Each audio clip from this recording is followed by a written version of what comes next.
Mais uma vez, bem-vinda e bem-vindo ao nosso consultório nesta terça-feira, numa semana de emissões regulares do consultório aqui mesmo no Porto Canal. Está no local certo para olhar e tentar tratar da sua saúde. Nesta quarta e quinta partes do programa de hoje, felizmente podemos contar com a presença do Dr. Paulo Barros Araújo, médico urologista. Doutor, bem-vindo, muitíssimo obrigado por estar connosco, para que possamos, nesta quarta parte, falar sobre o tema ejaculação precoce e tentarmos passar pelas etapas do diagnóstico até ao tratamento, com esta boa notícia que é há tratamento, pelo menos vamos lá chegar às fases de tratamento, para que depois possa também colocar a sua questão. Eu recordo o nosso número de telefone, 22508-3297, ou, se preferir, através de e-mail, pode também colocar a sua questão para consultório@portocanal.pt. Damos prioridade, como sabe, à sua chamada via telefone, porque assim os médicos e especialistas que nos acompanham podem sempre colocar questões e tentar responder de uma forma mais direta. E neste caso, sinta-se perfeitamente à vontade se quiser utilizar um outro nome ou mesmo de forma anónima. O nosso objetivo é, como sempre, tentar, apenas isso, tentar dar uma ajuda a quem nos acompanha. E nesse sentido, Sr. Doutor, antecipadamente agradeço também a sua disponibilidade para o fazer. Vamos olhar então para este problema da ejaculação precoce, tentando desde logo perceber, para identificar, se for caso disso, o que é afinal a ejaculação precoce. Ora bem, a ejaculação precoce, por definição, é aquela ejaculação que ocorre antes ou logo no início da penetração. E sem não há que um tempo, ou seja, não há um relógio, tempo, mas há um indicador, não é? Ou não? Sim, claro. Ora bem, tem que haver então uma falta de percepção de controle da ejaculação. Isto obviamente leva a frustração, sofrimento emocional, claro, e uma relação sexual insatisfatória. De facto, não conseguimos definir por tempo o que é uma ejaculação precoce. Obviamente que aquela ejaculação que ocorre antes ou logo o início após a penetração será uma ejaculação precoce mais grave do que uma ejaculação precoce que ocorre alguns minutos após a penetração. Certo, mas que não deixa de ser uma ejaculação precoce. Se não permitir ao homem ou ao casal ter uma relação sexual satisfatória, sim, poderemos considerar uma ejaculação precoce. Agora, também é preciso haver expectativas realistas em relação à relação sexual. Certo. Não é? O homem não é uma máquina que consegue tem um botão de ligar e desligar e consegue permanecer numa relação sexual o tempo que assim o entender. É importante também haver essa noção.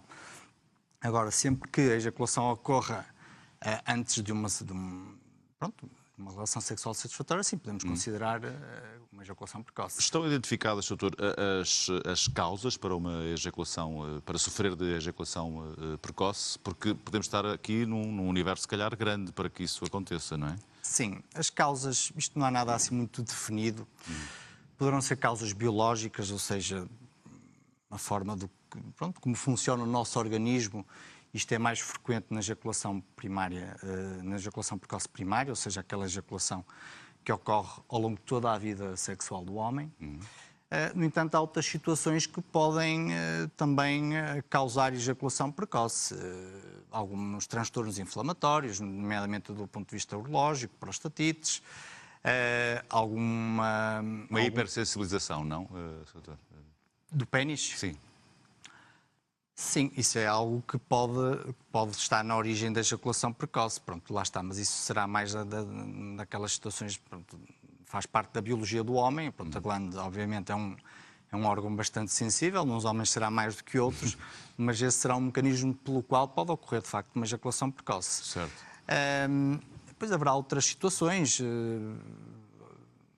uma mudança de parceira, transtornos psicológicos. Pois, pode haver os fatores psicológicos, não é? Não é? Problemas de ordem pessoal, conjugal, que podem também estar na origem de uma ejaculação precoce. Muito bem. Identificado o problema, Sr. Doutor, qual é o caminho, uma vez que estamos aqui do diagnóstico até ao tratamento, qual é o caminho a fazer?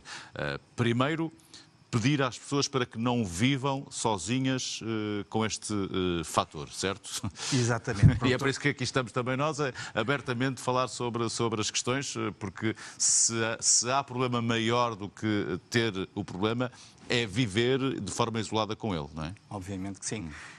Primeiro é preciso ter a noção que é algo bastante frequente no homem. Estima-se que cerca de 10 a 20% dos homens possam ter algum tipo de ejaculação precoce. Ou seja, aquele homem que pensa que é só ele que tem este problema, não é. Não está isolado. Depois, obviamente, mas no entanto há uma percentagem muito pequena destes homens é que procuram ajuda médica. Por isso o primeiro passo é procurar ajuda médica, seja através do médico de família, seja pela consulta direta com um urologista. Pronto. Depois, ao nível Pois é importante, obviamente, a avaliação, a colheita de uma história clínica adequada, tentar perceber qual é o tipo de ejaculação precoce.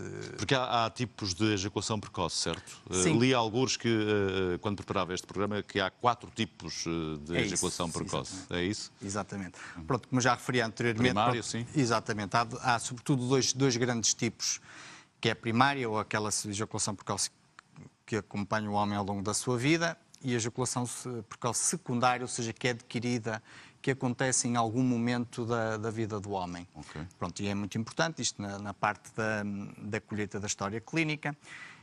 Eu disse que o tempo não é fator para definir... Para determinar se é ou não. Exatamente. No entanto, é algo que o urologista também tem que saber. É importante conseguirmos ter a noção da gravidade da ejaculação precoce e, por outro lado, também nos serve para avaliar a resposta aos tratamentos. Certo. Não é? Em termos de exames, depois é necessário fazer um exame físico sumário dos genitais, ver se há algum problema de saúde que seja necessário resolver. Em termos de exames, não é necessário fazer nenhum exame assim em específico, a não ser que se suspeita de alguma doença que possa estar por trás ou que possa estar associada também aqui à ejaculação precoce. Sendo que a maior faixa de homens com ejaculação precoce está numa faixa etária mais nova ou não? Não, a prevalência será mais ou menos estável ao longo da vida do homem. Pronto, pode acontecer tanto no homem jovem, mas também pode acontecer no homem já com mais alguma idade. No homem com mais alguma idade, como a partir dos seus 50, 60 anos, pode estar muitas vezes associada a disfunção erétil, ou seja, impotência. E pronto, e aqui muitas vezes é difícil saber o que é que origina o quê, e muitas vezes é preciso abordar os dois problemas em simultâneo. Uma vez que um pode agravar o outro e depois há aqui um ciclo vicioso que se instala e que depois é difícil de resolver. Vamos resolver então. De que forma, Sr. Ora bom, em relação aos tratamentos, há algumas opções. Felizmente, há algumas estratégias que passam por tratamento não farmacológico, ou seja, sem medicação. Algumas estratégias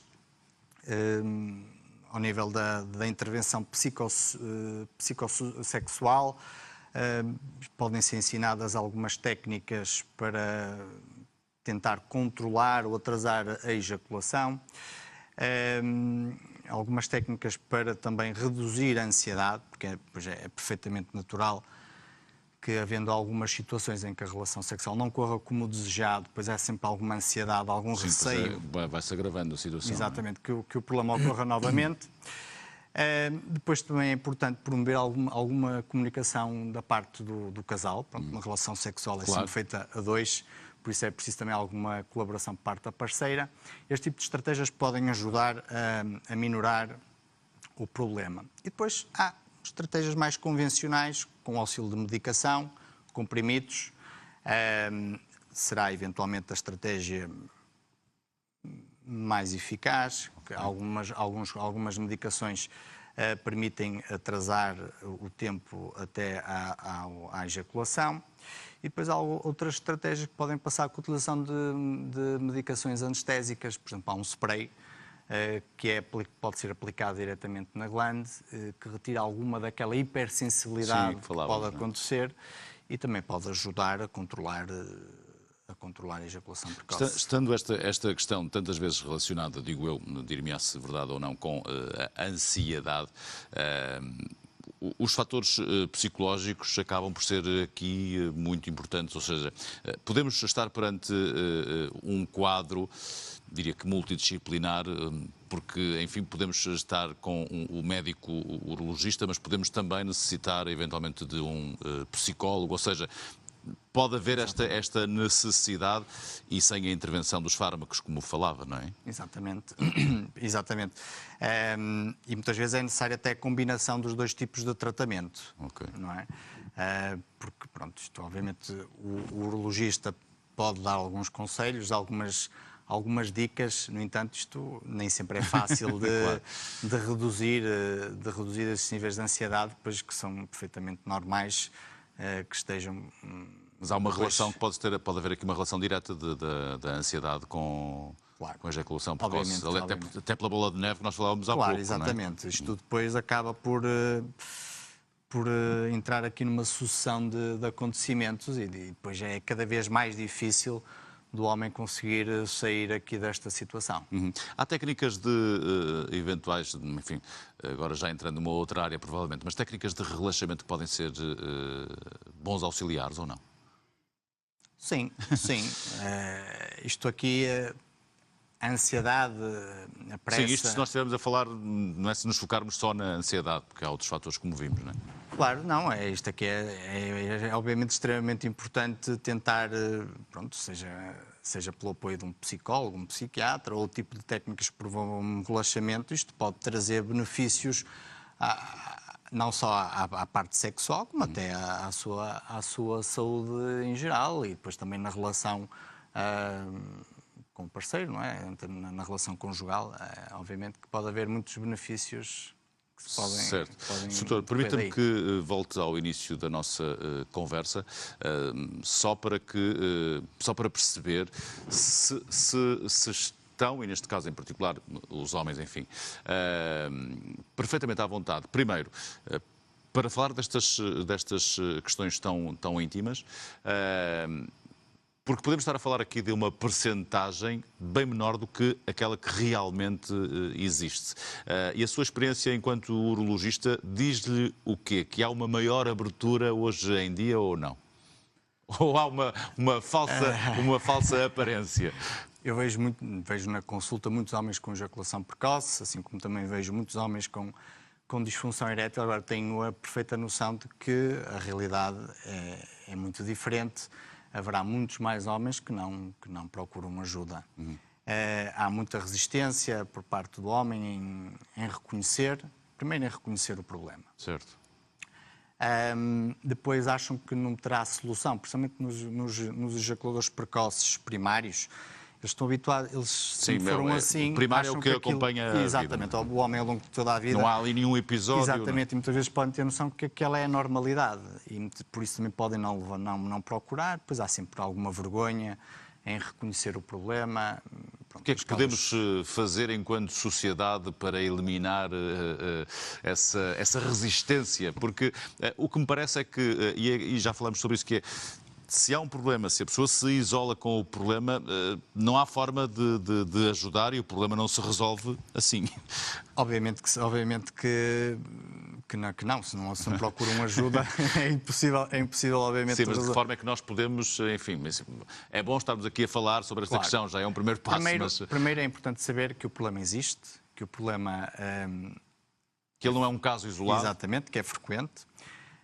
Há soluções que permitem, se não resolver, pelo menos minimizar o problema. E é importante, de facto, que o homem, isto é para o interesse da sua vida pessoal, sexual, autoestima, conjugal, exatamente. E por isso acho que faz todo sentido, tem um problema que procure uma maneira de o resolver. Naturalmente que sim. Nós vamos tentar ajudar. Eu acho que este é o melhor conselho que podemos dar no fecho desta nossa conversa, sendo que vamos, como sabem, disponibilizar também os nossos contactos para que possam colocar questões ao Dr. Paulo Barros Araújo, médico urologista que nos acompanha.